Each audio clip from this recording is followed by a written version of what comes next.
Upfront and Outspoken with Bob Williams. If you love the Constitution, man is not free unless government is limited. If you love freedom, as government expands, liberty contracts. If you believe in personal responsibility, if you believe America is still the greatest nation on earth, then get ready for an experience you'll never forget. This is Upfront and Outspoken. Here's your host, Bob Williams. Some folks are born made to wave the flag, rule their red, white, and blue.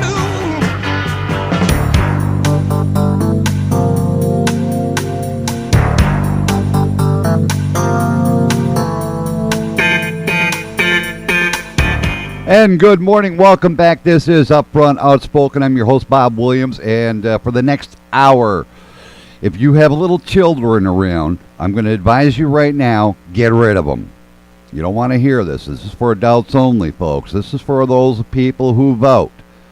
And I also want to make a notation here and now to make it public record that we did invite Savannah, Georgia Alderman Tony Thomas to come on to my show and address allegations levied against him dating way back. Guess what? Nothing was heard from the Thomas camp. So I want to make that perfectly clear. He was invited on. Nothing was said. So, okay, there you go. So with me right now, joining me via Skype, is getting to be a very prominent figure on our show. I'm talking about Private Investigator John Perry. Good morning, John. Welcome back to the program. Good morning, Bob.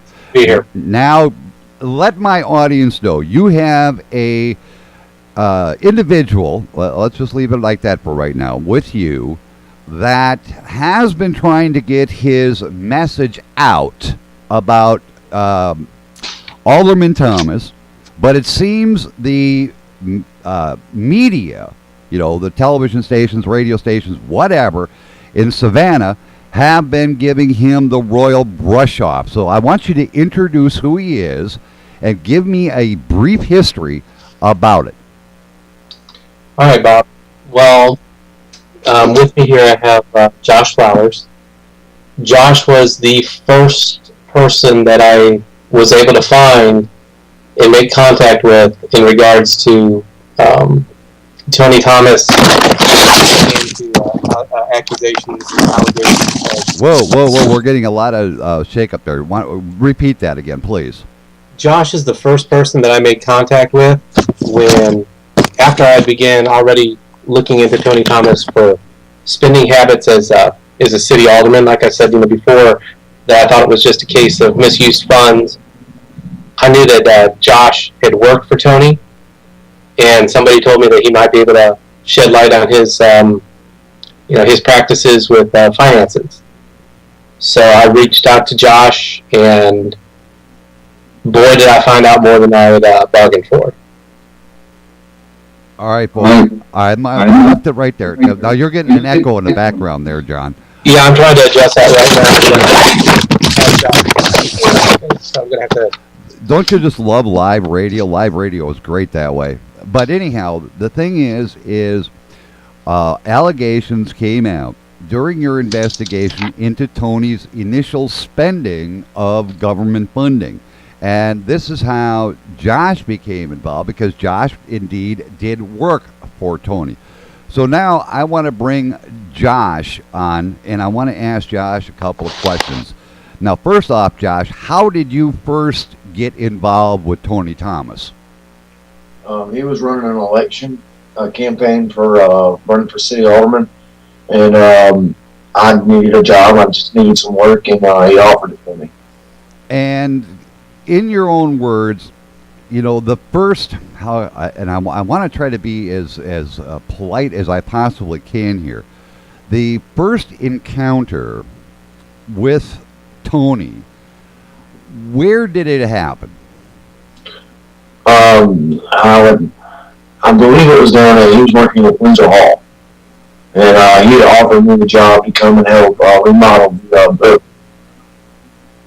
And during that time when he offered you the job, did you have any inclination at the time that what would later occur, might happen? Did you ever hear of any potential rumors about Thomas before that?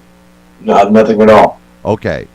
So up to that point, you were there strictly looking for work. You got the job to do this remodeling, correct? Correct. All right. Now, let's take it to the next step. How did Tony act around you that would have given you some kind of hint that this was not a normal employer-employee relationship? It was very subtle things at first, just little comments and gestures, and at the time I didn't think very much of it. Everybody's an individual, everybody's got their own way of doing things. Now, you said comments such as what? Just sexual innuendos. He mentioned a bunch of different things as far as like being on a ranger and things like that, and just in a way I felt very safe and very okay with being around him, and I guess he just kind of snowballed me. Now the question I have for that is, you feel in a very safe environment, given that this alderman is, allegedly served with the Rangers, which we haven't been able to verify, which I'm still digging into his military records. I'm going to tell you that right now. Yes, sir. But the thing is at some point in time, you did indeed, and correct me if I'm mistaken, but you indeed did go on various trips with Mr. Thomas. Is that correct? Yes, I did. I went to National League of Cities in Nashville, and I went with the entire city council. Okay, now, when you went to the one in Nashville, can you tell us exactly what happened? We went up there and, free drinks, everything. Tony was flashing his badge all over the place, and I was getting free food, free drinks. I was actually, when I was a kid, I was enjoying myself. And Edmund Jackson was up there, various other members of the council.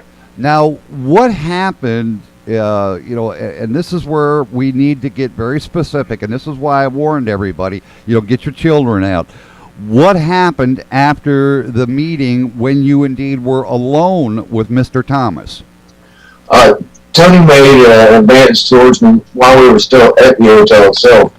And, I kind of pushed him off. I was like, man, that's really not my gig. It was very uncomfortable, so I just took off, went for a walk to cool down. You know what I mean?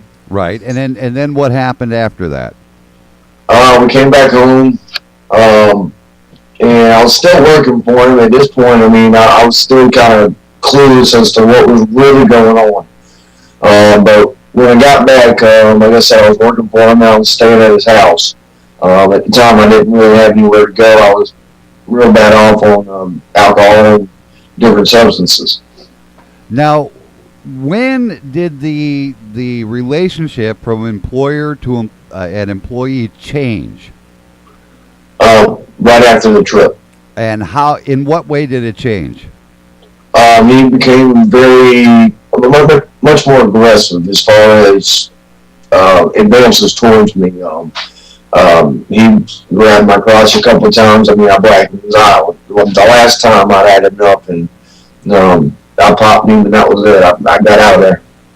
And I don't mean to sound graphic here, but like I said, we need to get the facts. We need to get to the heart of the issue. Yes, sir. The relationship between you and Mr. Thomas turned to the physical when?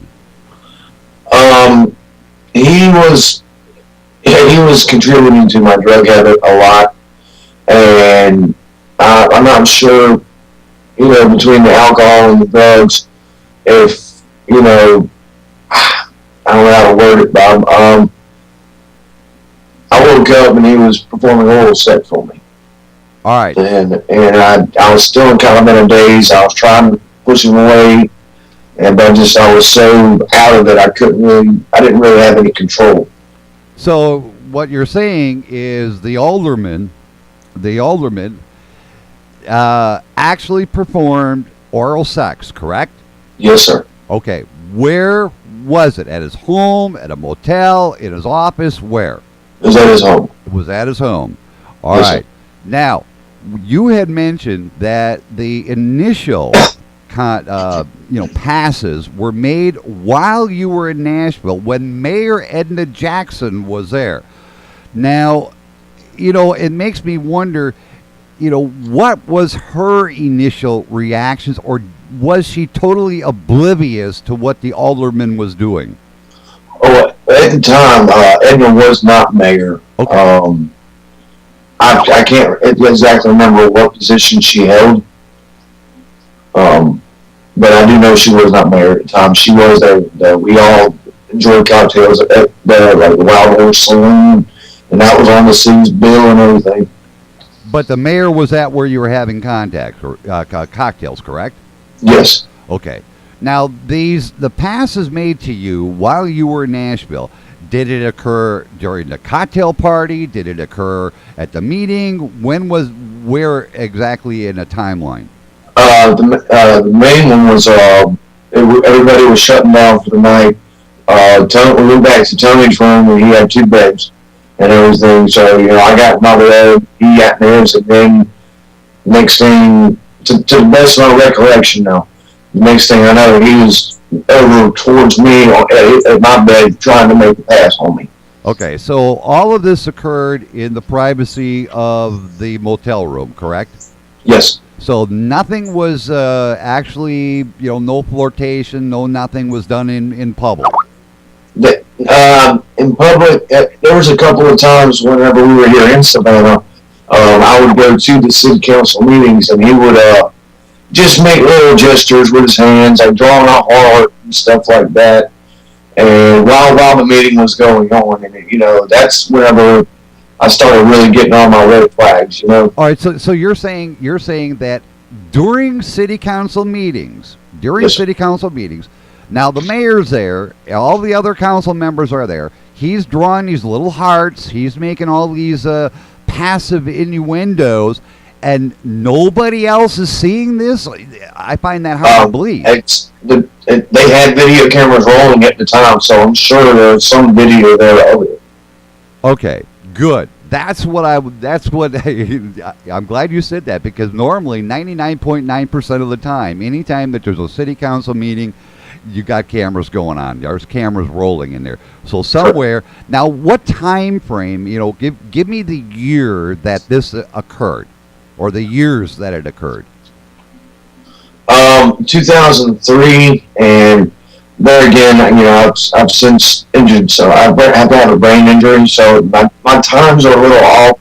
That's fine. I understand exactly what happened, but I'll bring that up a little later. I'll be bringing that up with John. But so initially it occurred in 2003. Now, my next question for you is, after I guess you could say you and Tony had a parting of ways. You indeed did try to bring this to light with the Savannah media. What was their reaction to you coming forward against this powerful alderman? Really, it was I was turned back at every turn. I mean, between the police department, between different legal entities, I was always turned away. Now, the police department, what was their first reaction when you brought it to them? I sat down and spoke with an investigator, and that was it. Never heard another word, never heard no follow-ups or anything. All right, did they take notes? Did they just talk to you? Do you remember, or what? The investigator, he did take notes, but I mean, it was such a very short and vague conversation that I think it was more just trying to cover his own butt, So somewhere in the Savannah Police Department is got to be some sort of notations regarding your interview, because every police officer, if they interview somebody, they have to write it down somewhere as an official document. Now, John, I'm going to ask you, did you pursue that particular segment? Yes, there was never an actual police report generated. So in other words, the Savannah Police Department, the city police department, had an investigator, had a detective talk to Josh, write down a few notations, but nothing was filed? The response was, "Hey man, I'm sorry, but statute of limitations, there's absolutely nothing we can do about it." Okay. Now, Josh, you said you also went to other areas to get your story out. Now, where was the next source you went to take your story to? I filed a report with GBI. Done several. Me and John have done several live video, productions, but nothing has come of it except for what John himself is actually put together. Now, when you went to GBI, what was their reaction? They interviewed me. It was maybe a 15-minute interview. I just gave them my statement, and there's been nothing, no follow-up or anything. Now, John, now I'm going to ask you the same question again. What did you find out from GBI? It was really kind of a difficult thing because when dealing with people that I believe have been victimized, I have a list of excess of 30 names, and those are ones that I've gotten from multiple sources, like, well, you need to talk to this person, you need to talk to this person. I've had other people come forward, that keep my name out of it. I was a victim, and so was this person at the same time.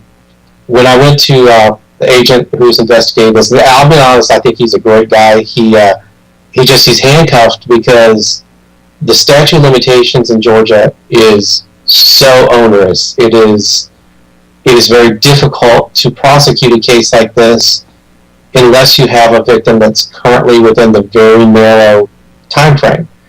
And when I came to him with the list, he looked at me and was like, I can't do anything about this. They need to come in on their own.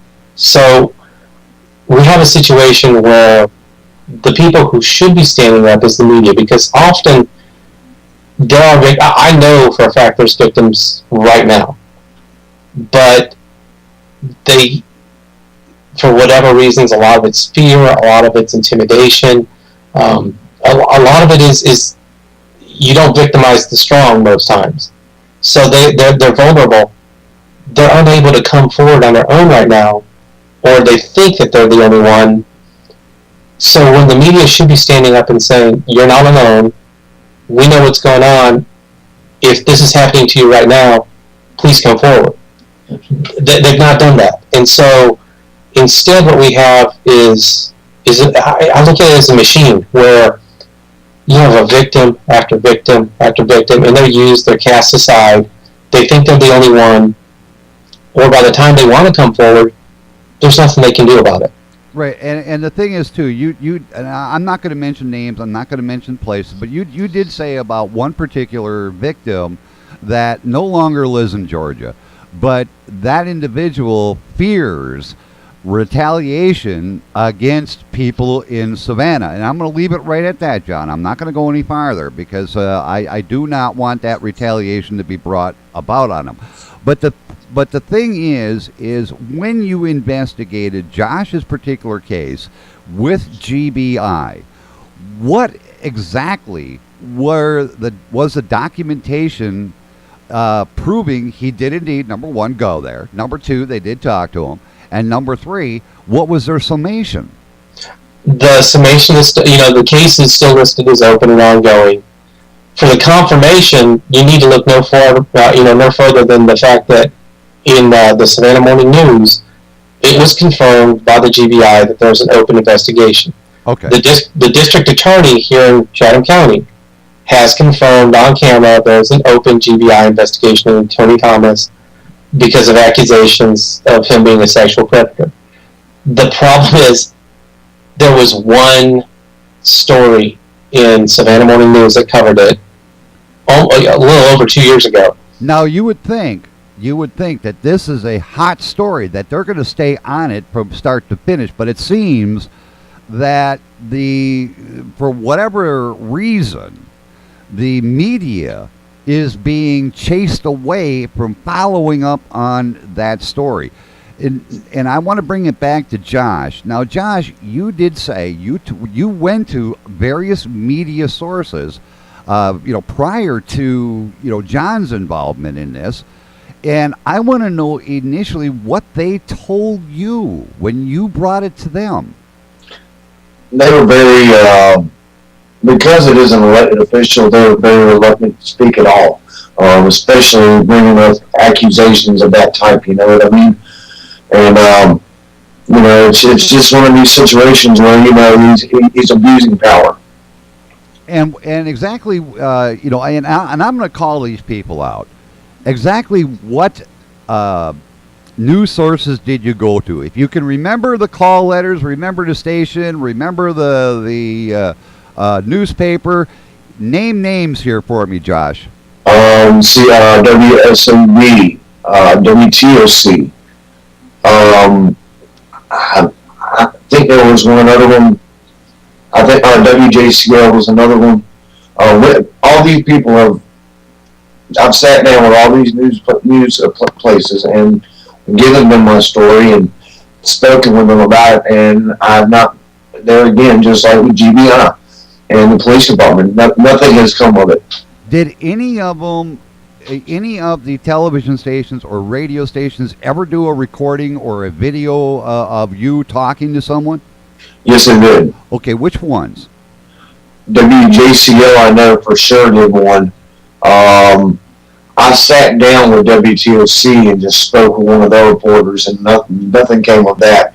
And come to find out later, the individual that I spoke with happens to be a friend of Tony Thomas. I had no idea of that. All right, now I'm going to ask you to name names. Who was that person? Don Lagana. And he's a personal friend of Tony Thomas, correct? Yes, sir. All right. So that's going to already eliminate him as an unbiased source, because he's going to go. You know as well as I do, when you get a source like that, Josh, it's going to go back to the alderman. You do realize that, right? Yes, sir, I do. Okay. And he's going to do whatever he can to bury the story. He is not going to want his friend in jeopardy of losing at another election. Well, Don was really, even though they're friends, Don was just doing his job. Okay. All right. Now I understand it. Now you also mentioned the other TV station that did video. I'm hoping it was a video. Was it a TV station or a radio station that did the other recording for you? I went and sat down and gave a story to WSAB as well, and like every place I've been to, it's been the same story. What happened, allegations and things of that nature. Okay, but they did record it. Was it a video recording or an audio recording? Video. Okay, that's what I want. So it was a TV station. All right, so now my question goes back once again to John. John, did you ever approach that particular television station seeking that videotape? I have not, because I understand that those are considered property of the station. I know that, and I want to speak to Don Lagana in particular. I really feel that Don was sympathetic, but he's handcuffed, because it's not the reporters that didn't want to bring forward the story. It was the news editors, the people there that would squash it. And the constant statement was, well, we can't report on this until there's a lawsuit. Now I don't know where they get off with that. I don't either, especially when you have the district attorney on video stating that he is under investigation because of these accusations of sexual abuse. And there's a big difference between accusation of sexual abuse and an allegation of sexual abuse. Exactly. And these are allegations. These are not just an accusation. These are allegations. And this is what I'm trying to get to the bottom of. I want to know why a allegation is levied, and yet no one, it seems, is continuing to not only, one, follow the story, but number two, why in God's green earth has GBI not filed something? This is a horrendous act that occurs, It's occurred to multiple victims, but yet Savannah and Georgia are sitting on this thing. I can't speak to the particular motives, but I know with the GBI, the major issue is statute of limitations. It is so onerous, especially towards male victims. I'll be honest with you, to be blunt, if Josh is a female, Tony, this investigation, it wouldn't be talked about. Tony would already be serving time if Josh is a female. Right. Well, we know that. That's par for the course, because there is that gender thing. They're going to say because Josh was 18, it was consensual, when in fact it wasn't. In fact it wasn't consensual. There are multiple victims, and you're right about the current Predator Act, but I want to remind everybody out there, it is once again coming up in front of the Georgia legislature. It's called H.R. 17. And they're going to try to put teeth back into this bill. And John brought that forward to me. Now, John, you mentioned, off air, about H.R. 17. What's the current status of this new legislation that's going to put teeth back in this bill? Well, the bill is actually back in front of the Judiciary Committee for the fourth time, which is very unusual. They had stripped the provision of putting it in there for they want to extend the statute of limitations from 5 years, which it currently is, to 35 years. And they had stripped out the 35-year provision. They put in 2 years of discussion. I mean, it made it very victim unfriendly. The goal is to get the 35-year statute back in there. Right now, Georgia is in the bottom 5 of all states in the nation for how we protect victims of sex crimes. I mean, it's not a good place to be in the bottom 5. Now, if they put the 35 years back in and the governor signs it, will Josh and these other multiple victims then be able to bring suit? There will be a 2-year window where victims who are outside of the current statute of limitations but would be inside of the 35-year statute of limitations, they would have 2 years to come forward with their cases. So, and it's kind of like the sunset window. All right, so basically, if it passes with the 35 years, then any victim that falls within this statute would have 2 years from the date of first filing a complaint, or how will that exactly work? I mean, From what I understand is it would be 2 years from the day that the law is signed into effect. Okay, so there you go. So in other words, if the law is signed in 2015, they've got till 2017 to file a complaint. Correct. Okay. Correct. But how many of these victims fall within that new 35-year window? If you're talking about in particular to Tony, upwards of 50 to 60. Okay. Now, the question I have is, will Josh fall within that category? Yes, Josh would fall within the category. Now, I'm going to ask you, Josh, if this law is passed, will you or will you not press against Tony? I will press against Tony. There. Now you heard it, folks, because this has got to stop. This guy has got to be, gotten out of there. Over 30 victims, and right now your law in Georgia needs to be changed, folks. This guy can't continue to stay on the streets. He's a public figure. If I can interject something there. Be my guest.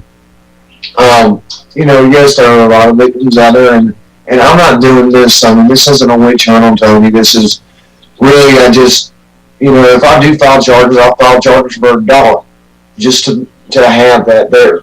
And really, my main goal is, the people that are scared to go after Tony or to say anything about it, I want them to realize that, they've got somebody here that is willing to help them as much as possible. John, myself, and this isn't about money. This isn't about a fear, a look.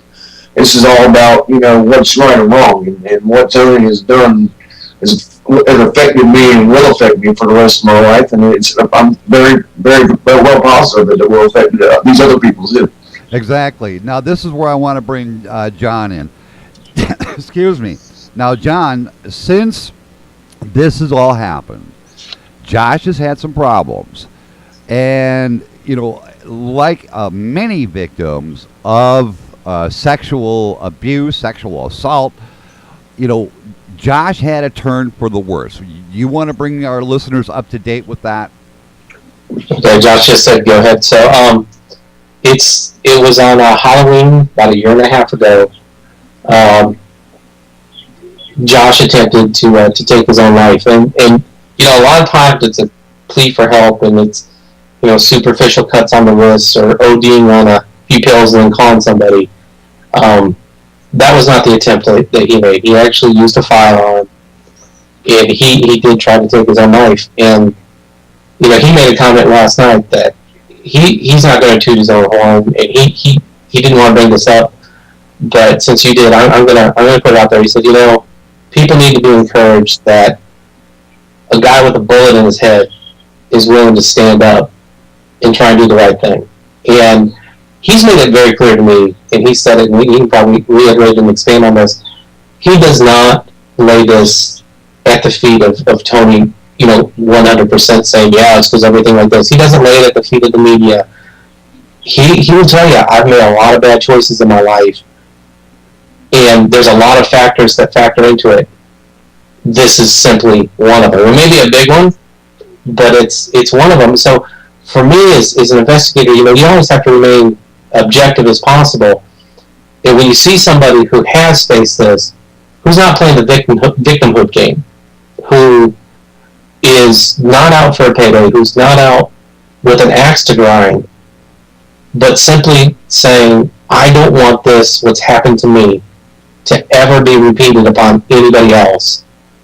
You know, the thing is I have to admire the fact that Josh has come forward, but you have to understand my point as a journalist, that what is so disgusting to me is that other stations who have had this, who knew this was going on, and in some aspects compounded to the inevitability that Josh pulled that trigger, you know, and for them not to take this story, run with it, make it out, get it out there for public, the poll, you know, the court of public opinion, shall we say.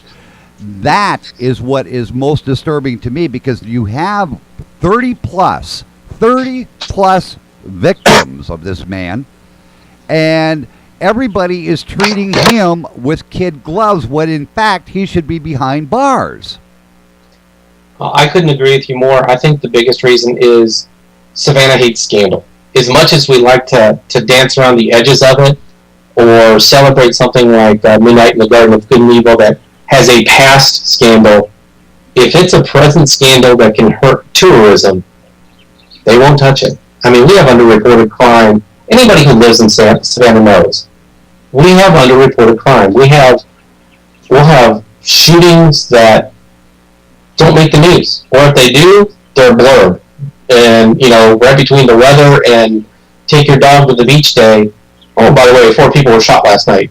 And over to you, Tim. You know, and so it's this mindset that we have in Savannah that is so numbing to what's going on in our city. We've seen crime rise, and everybody was celebrating back in 2012 for the historic drop in crime. Then it came out, we cooked the books. You know, I say we because we as citizens are responsible.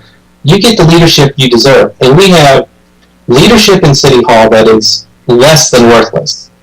We have news agencies that really are not serving the public.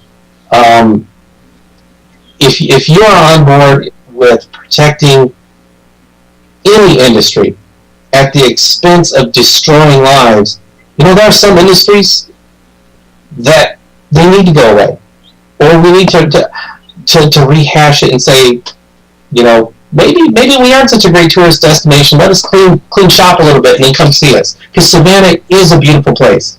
It is, you know, my wife is a native here.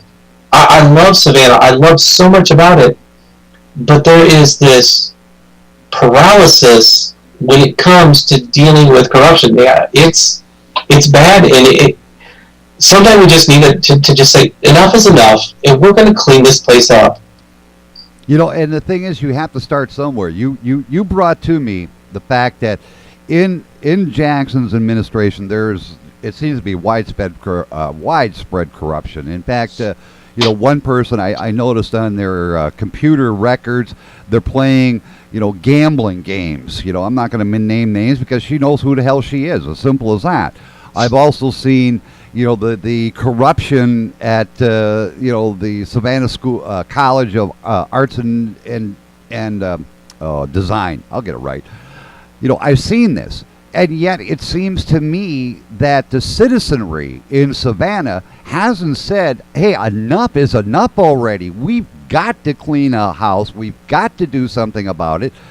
But yet it seems, Savannians want to just say, okay, this is business as usual. How can you raise the population up and say, hey, enough of this crap?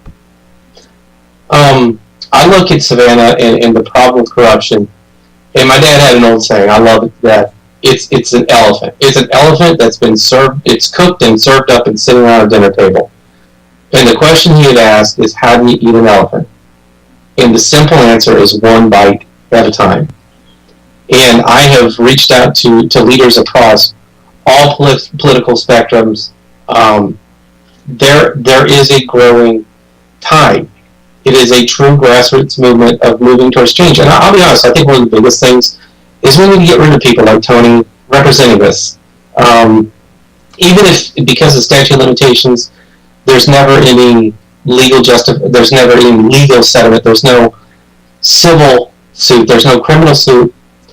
The fact that he is out there representing us to the nation in many ways with the National League of Cities, and I know it's hard after having Josh on, but take a step back, leave the sexual abuse allegations aside, and realize this man has perpetrated himself to be an Army Ranger out there from Bravo Company.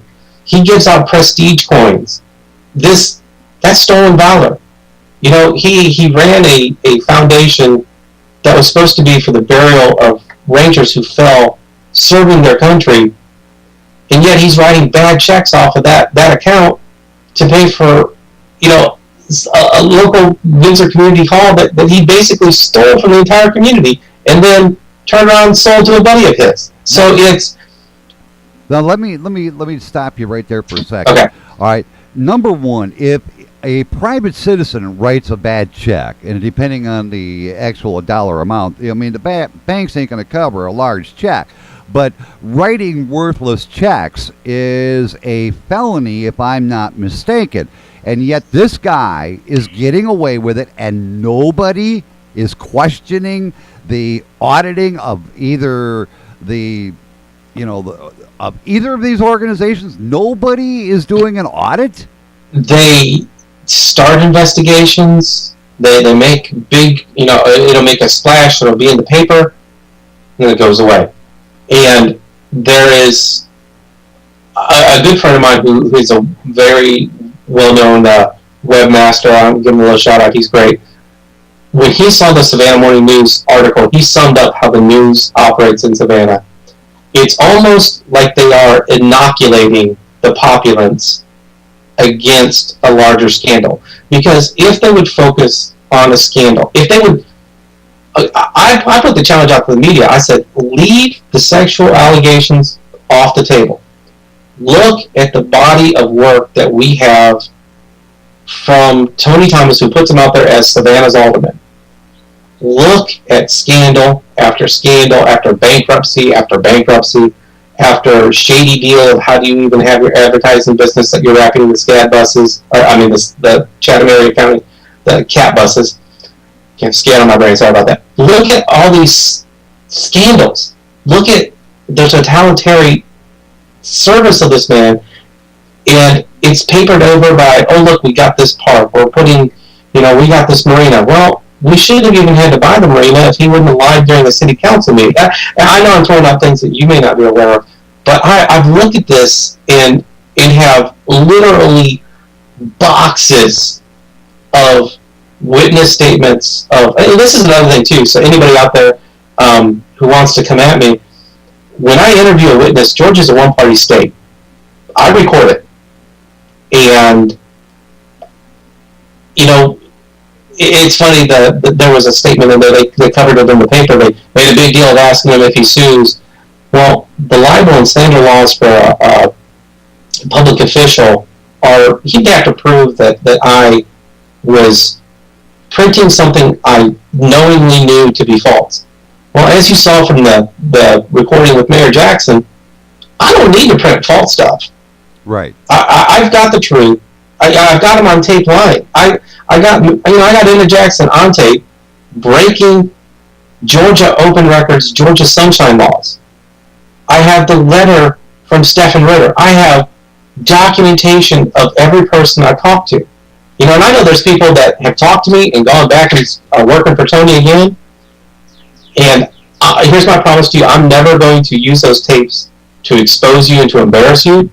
But I have them to cover myself, because I understand how cover-ups work, and I've been at this game for a long time. I know how corruption works, and I know that eventually it will break. People keep asking me. You know, there's some people that are encouraging, but at the same time they're like, John, you know, nothing's happened yet. Right. You've got to have patience when you're dealing with this. All right. You know.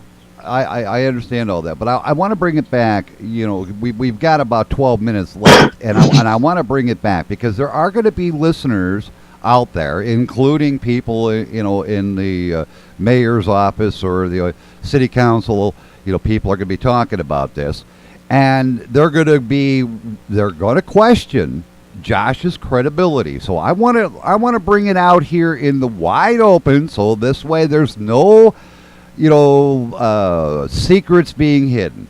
Now, Josh, you yourself have said since this has happened, you have gone through a lot in your life. Now, I'm going to ask you very, very politely here, but I need you to bring out in the open what exactly, criminally or otherwise, has happened since you left Tony's office. I've gone through a lot of, I'm going through a divorce. I am going through a divorce due to alcohol abuse. I am an alcoholic. I've been battling that for years, and a lot of the heavy drinking started when I was with Tony. Drugs, he was problem with drugs, and just really, I mean, he was preying on me, is what it was. Right. Have you had any criminal record since this? I've had one DUI. I have one domestic violence charge with my soon-to-be ex-wife. It's a legal nightmare right now, but I'm getting it all straightened eventually, or slowly but surely. Okay, but that's why I wanted to bring it out in the open, because you know as well as I do, Josh, people are going to come and attack your credibility. And if you come out here on my show and lay it out like an open book, then there is no way anybody can outflank you and blindside you. This is why I'm asking you to be very precise, and I'm going to ask John. You know, John, you know, has there ever been, you know, other than what Josh just brought up, any other police contacts or charges levied against Josh? As far as I know, no. The driving on a suspended license. Well, that's minor. Yeah. Yeah, you know, and it's Josh will be the first one to tell you that you know, we have been encouraging him to absolutely get rid of alcohol, and you know, it's the way he self-medicates. I can understand that. I mean, a lot of people, you know, that have gone through what Josh has, I mean, you know, they may be A1 citizens prior to the occurrence, but after that, they take this, you know, what they call a snowball going downhill, and you know what happens to that. It gets bigger and bigger and bigger. This is why I wanted it made very perfectly clear on my show that I don't want Josh blindsided by an accusation that you as an investigator or Josh as an individual would have to fear somebody bringing up. This is why I wanted it, out on the table. I want all of my listeners to realize this is serious shit here, folks, and I'm going to put it that way. This is very serious, and the people in Atlanta need to wake up. And I'm so frustrated with hearing this type of scandal going over and over and over again. And Josh, I have to commend you for stepping forward. My phone is ringing and I'm not taking any goddamn phone calls. Get off the line.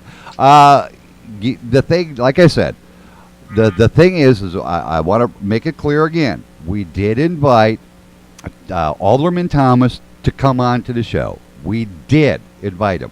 He did not reply. So we are assuming he doesn't have the guts to face these allegations.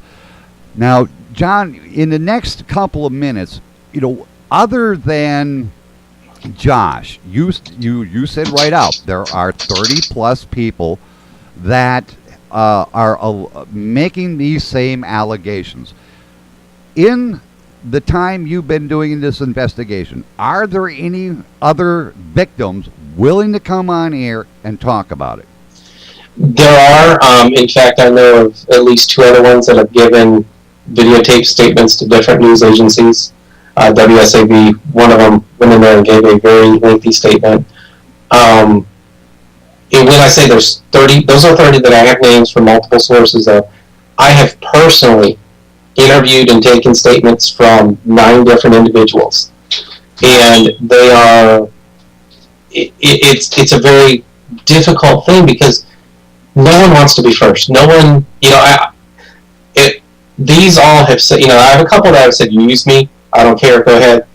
But there are ones that have said, I'm going to give you the statement, I'm going to give you an affidavit, use this if you have no other choice, if no one else will come forward. And I'm very hesitant at re-victimizing these kids. And I call them kids because Josh is, he just turned 30. But there is something that happens to people when they are victimized.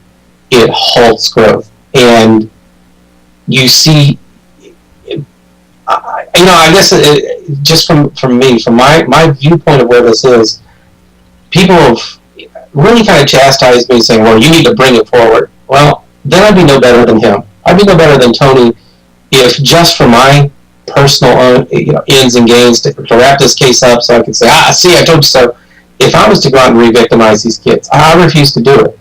The reason I keep them, the reason I have these affidavits and I'm willing to sit on them is broken as it is, the system needs to work. If I go out and I trample over these kids, I can't do that. I can't look at myself in the mirror. Now, that being said, I pray, I wished, I hoped, and part of my strategy 2 years ago putting this up was saying, please, please, please, Tony, come after me. Come, enter the court of public, the actual court, and try and sue me for libel. Give me discovery. I will, I want that. Here's my question to you, all right? You said you have all this information. I do not doubt you because you have submitted many documents to us, audio recordings and so forth. But I'm going to kind of put you on a spot here, John. Okay. Is it not your responsibility as an investigator to make what you discover as fact known? This is where it gets difficult because I do have an original client from this case, and my legal responsibility is to that client. Correct. In the course of my investigation, I have uncovered all this stuff, and I have made known as much as is possible to investigators, hey, this is what I have. And there has been a blind eye because when I was told by the GBI, well, you need to get these people to come in, I'm one guy. I'm not the Georgia Bureau of Investigation. I have the responsibility to try and protect the public, and that's what I've done. I've put my personal neck on the line. I've received many threatening letters from telling me he would, he'd get one of his boys that works over in the office to get a nasty picture off the internet, and he'd mail it to me. He's tried to obtain video of my then 11-year-old daughter when she was doing the suspicious act of washing some sleeping beds after a camping trip. So I've had to endure this, and I'm willing to do so, but I don't think that ultimately that's where my responsibility lies. My responsibility lies in trying to get the system to work. And in the course of that, if it comes out and these things are breaking, these kids are willing to come forward then. Now, but I'm not going to force them to come forward. I understand that. All right, but what I'm going to say right here, right now, is anyone that has an allegation, and to be true, and I'm going to tell you right now, ladies and gentlemen, John's going to check it out. He's not going to sit there with his finger up his tuchus and do nothing about it. He's going to check you out. He's going to make sure your allegation is right on the money. And John, for these people to come forward, how can they reach you? You can call my phone. I put my number out there, 912-660-3777. Now, they can also reach you on Facebook, correct? They can. John Perry, sometimes it may be tough to find my profile, but if you can do that, there's also a website, www.whoistonythomas.com. There's a tip line there, and at the initial days, and there's still, I get these little trickles where, somebody will read this and be, same thing happened to me by this guy, I hope you get him someday. And when the website first launched, that's how I found so many of these kids. They reached out to me. I have not had to really track down and arm twist in anybody who I've tried to verify with. I try to be as gentle as possible, because the last thing I want to do, and this is really, I think this sums up why I haven't forced the issue. I'm not going to re-victimize these kids. So many of them, because they're guys, there is such a stigma in our society, and it's shameful, that there's such a stigma in our society for a guy to have been taken advantage of. There's been that they were in their 20s, and same story. Tony took them back to their house, got them intoxicated, where they're unable to resist. They wake up, and Tony's performing oral sex on them. Well, and it's just, they're so slow to come forward. Well, we're going to have to sum it up right there for today. Josh, I once again want to thank you very much for coming forward, letting us know what happened to you. John, you're doing a great job. Keep it up. We're definitely going to bring you back on here again and again. I'm almost positive of it. I want you both to hang on for just a couple of minutes here. What can I say, everybody else? It's time for me to get out of here. Stay tuned, because coming up next, right after NPR News, Ed Till will be with you till 4 o'clock. Until tomorrow morning, 6 a.m., this is Bob Williams. Take care of yourselves.